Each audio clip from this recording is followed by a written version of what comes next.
I'm Elizabeth English, and I'm Associate Professor of Architecture at the University of Waterloo School of Architecture in Cambridge, Ontario. So I was working in Louisiana when Hurricanes Katrina and Rita happened. This flooded 80% of the city of New Orleans, in some places as deep as 12 or 15 feet. There have been a couple of neighborhoods that have had enormous difficulty recovering, and the lower Ninth Ward is one of those.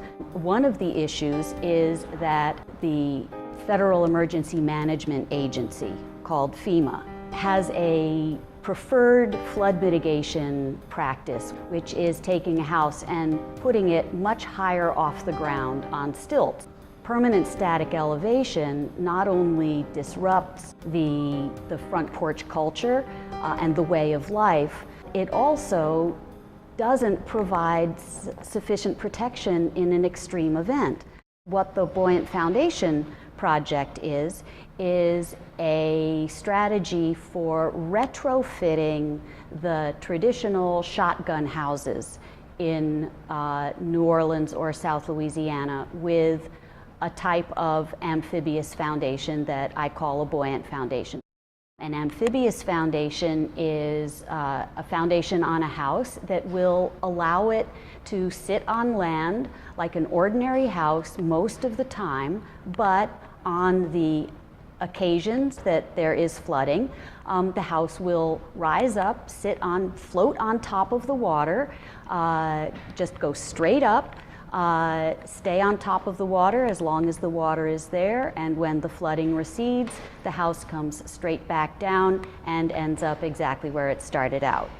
The idea of amphibious housing is not new whatsoever, but what I have contributed is to take a form of housing that has not been recognized and worked very hard with the Federal Emergency Management Agency, FEMA, to encourage them to change their policies to allow the use of amphibious housing.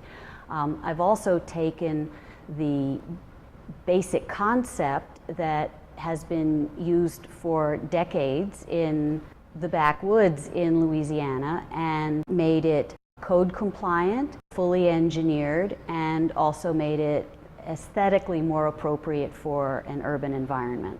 I and several students built a prototype at Louisiana State University in the summer of 2007 and carried out a number of flotation and stability tests on this prototype very successfully. What we're trying to do is take an existing community that has reasons to stay, very, very good, strong cultural reasons to stay in the same place, and make that community safer.